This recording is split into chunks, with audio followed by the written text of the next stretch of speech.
Welcome to our deep dive. Today, we're looking into the world of investments, specifically going back to 2012. We're doing this through a really interesting document. Yeah, it's the annual letter from Fundsmith dated January 2013. So it's Terry Smith writing to the fund owners looking back at 2012. Exactly. And it's not just numbers. It gives you a real feel for their philosophy, how they saw the economy then. It's quite a unique window. It really is. It manages to break down some pretty complex financial ideas into things that are actually quite easy to grasp. Very candid view. Right. So our mission today is basically to pull out the key insights from this letter for you. We want you to understand their strategy, how they analyze the market, and, well, some of the slightly surprising ways they operate. Okay, let's dig in. Sounds good. So first off, the big picture.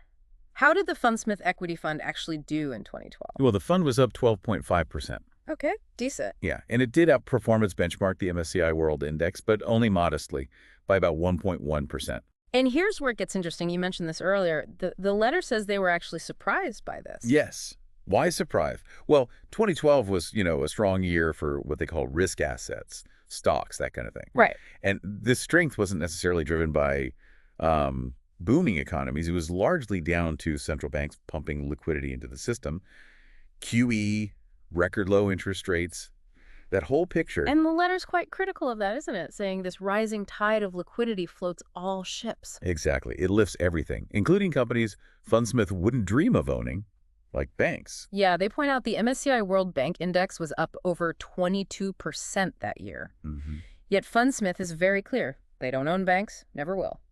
And taking that wider view, the letter is pretty skeptical about whether just adding liquidity can fix a crisis that's fundamentally about too much debt, but insolvency. Right. It mentions Mario Draghi being named Man of the Year by the FT for his whatever-it-takes line to save the euro. I remember that. But the letter points out he then did, well, precisely nothing, according to Smith. Yet borrowing costs still fell. So was it a genius move or just delaying the inevitable? The letter definitely leans toward the latter, calls it kicking for touch, just postponing the real issues. It also notes, sort of disapprovingly, hedge funds doubling their money on Greek bonds, calls it a double or quits trade they wouldn't touch. Which leads nicely into their core philosophy, doesn't it? They aren't trying to be the best every single month or year. Not at all. They use that great analogy of the Tour de France. Yes, especially relevant in 2012 with Bradley Wiggins winning. Exactly. And the point is, the Tour has different stages, right? Flat sprints, time trials, mountains. Different skills needed for each. Precisely. No single rider dominates every stage.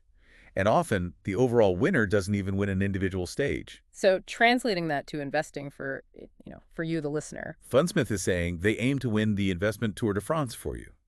Outperform over the long haul. Which means they expect to do okay, maybe even, well, relatively speaking, in down markets, bear markets. But might lag a bit when markets are really roaring ahead, like in 2012. Which is exactly why that modest outperformance in such a risk-on year was, well, surprising to them. It wasn't their kind of weather, so to speak. And this leads to a warning for investors, doesn't it? A big one. Yeah. Don't go searching for a manager who beats the market all the time, in all conditions. Because, as the letter bluntly puts it, no such person exists. Trying to find that mythical creature just leads to chopping and changing. Right, switching funds, racking up costs. And often jumping ship just before that manager's style comes back into favor. Classic performance chasing. So how were they doing on their own Tour de France up to the end of 2012? Pretty well, actually. Since they started, their annualized return in sterling was 12.6%. Compared to 6.6% for the MSCI World Index. And they were the top fund in their category in the UK, the IMA Global Sector. Okay, so the long-term strategy was paying off. Let's get into the specifics then. What actually drove the performance in 2012? Portfolio decision. Sure. On the positive side, they mention companies like Intercontinental Hotels, L'Oreal, Reckitt Benckiser, Cone, the elevator company, Diageo. Familiar quality names. And the detractors. A few big ones. Procter & Gamble, McDonald's, Imperial Tobacco, Becton Dickinson, and one unnamed consumer company. Interesting they mentioned McDonald's as a detractor, but also as a recent purchase. Yeah, it was a small position they'd bought after some poor sales figures. Which tells you what? It shows they're willing to buy quality even when it hits a rough patch if the price is right. But it also makes you think, as the letter suggests, if a company selling cheap food is struggling, Maybe consumers aren't feeling too wealthy. Good point. Now, you mentioned low turnover earlier. How low are we talking? Amazingly low, just 0.48% for the year. Wow. Now, they admit the figure is flattered a bit by new money coming into the fund. Uh, But even just looking at voluntary trades, actual decisions to sell and buy it was less than 1 basis point. That's tiny. Compared to the average fund. The letter estimates the average UK mutual fund turnover is around 1%. So Fundsmith is dramatically lower. Really shows that buy and hold commitment. So what did they sell? Only one outright sale. SGS, the Swiss testing company. Why? Quality concerns. Nope, purely valuation. They thought the price had gotten too high. The purchases included Choice Hotels, Domino's Pizza, McDonald's, Visa, and that anonymous consumer name again. And that Domino's story is quite revealing, isn't it? It really is. They'd sold it earlier because they were worried about its debt refinancing. Okay. But then Domino's sorted the refinancing, even paid a special dividend. And Fundsmith, well, they admitted they got it wrong. I actually said that. Pretty much, yeah. They reversed the decision and bought the shares back, Yeah. believing they were still good value. It's quite candid. And the lesson they draw from that. It's a powerful one. They say, almost every time we sell a position in a quality company, we get to regret it in terms of subsequent share price performance. Ouch. But a strong reinforcement of just holding on to quality businesses. Exactly. Stick with quality. Let's talk costs. They're pretty transparent about that, too. Very. The ongoing charges figure, the OCF, was down to 0.16%, just 16 basis points for 2012. Which is very low. Extremely low, and they expected it to fall further. They do note OCF doesn't cover everything, like trading commissions. Right. But even those were minimal for them, less than 4 basis points on trades, mostly driven by inflows anyway, not active churning. Okay, so low cost. What about valuation? How did they view the portfolio's valuation at the end of 2012? Their main metric is free cash flow yield, FCF yield, And that was around 5.7% for the companies they held. How does that stack up? Pretty well. Better than the median for the FTSE 100 non-financials, which was about 4.6%, slightly below the S&P 500, 6.1%, but significantly higher than government bond yields at the time, which were, artificially low. And the quality aspect, return on capital. That's where they really stand out. The average return on capital for their portfolio companies was about 32% per year. Which is huge compared to the broader market. Oh, yeah. The average for S&P 500 or FTSE 100 non-financials was around 20%. Some much higher profitability in the companies they own. So the question is, how do they manage to buy these high-quality, high-return businesses without paying through the nose? Doesn't high return usually mean high risk? Well, they challenge that assumption. They reference a research note called return-free risk. Interesting title. Isn't it? The idea is that maybe you get better returns more reliably from predictable, quality companies, not necessarily from chasing smaller, obscure, or riskier bets. So less risk can actually mean more return, potentially. That's the argument. It goes against that human desire for excitement, maybe, like betting on a 100-to-1 outsider or a complex bet like a Yankee. Right, the thrill of the long shot. Fundsmith says their excitement comes from something else, delivering predictable, superior returns over time. It's a different kind of thrill, I suppose. And what about growth? Where was that coming from? Free cash flow per share for their holdings grew 9.6%, which was decent. And that growth nearly offset the impact of rising share prices on the FCF yield. Exactly. Ideally, they want growth from selling more stuff, volume growth. But in that slow growth 2012 environment, a lot of it came from cost cutting and share buybacks. Okay, what about dividends? A lot of people were chasing yield then. They were. And Fundsmith acknowledges their portfolio had a historical yield of 2.3%. But they explicitly warn against a blind search for higher yields. Why is that? Because in a world desperate for income due to low rates, people might reach for risky yields or be misled.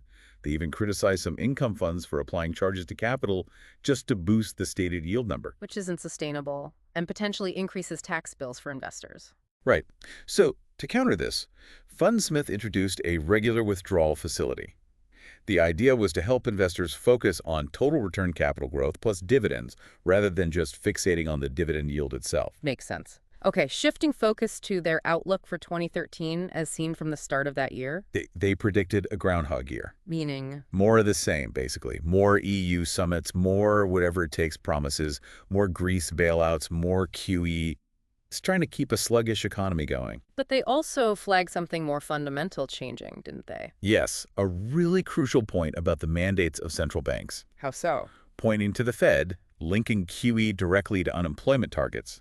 Japan aiming for specific inflation levels, and the incoming Bank of England Governor Mark Carney suggesting they might even target nominal GDP growth. And Fundsmith saw this As bad news, frankly. The letter argues very strongly that central banks should be independent, focused on sound money and banking stability. not getting involved in what looks like fiscal policy. Precisely.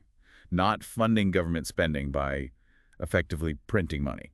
That was the concern. And the potential long-term danger they saw? The inevitable risk down the line of inflation and currency losing value. The letter suggests maybe the newer generation central bankers hadn't really lived through serious inflation and didn't fully appreciate the danger.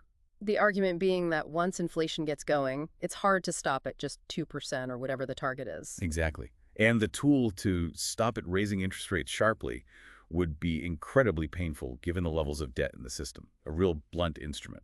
But despite these quite strong macro concerns, how did it affect their actual investment strategy? Well, that's the interesting part. They say it doesn't really change their strategy. They stick to buying good companies. Right. In fact, ironically, these attempts to stimulate the economy might even boost the valuations of their portfolio companies, although they stress that's not their preferred way to make money. And if inflation did return, They felt their kind of stocks, high-quality businesses with pricing power, would likely be a relatively good hedge against it. So some built-in protection.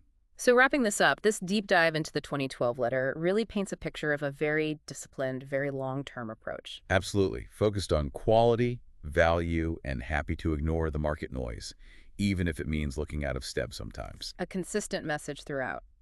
Patience, skepticism about short-term fixes and central bank actions. And just that relentless focus on the underlying quality of the businesses they own. It's quite a powerful reminder, isn't it, that success often comes from understanding the economics, not just chasing headlines. So the question for you listening is maybe about your own approach. In a world that's constantly throwing market news and tempting long shots at you, how do you find that patience, that conviction to stick with a long-term plan like that Tour de France winner, even when some days or even years feel like you're falling behind? Yeah, and it makes you wonder, doesn't it? In all sorts of decisions, not just finance. How often do we get drawn to the quick, exciting option Right. instead of the perhaps less glamorous but ultimately more valuable, steady path? Something to think about. Definitely food for thought. Just a reminder, Fundsmith LLP is authorized and regulated by the Financial Services Authority. You can find their documents, including prospectuses, on their website if you want to read more. Thanks for joining us for this deep dive.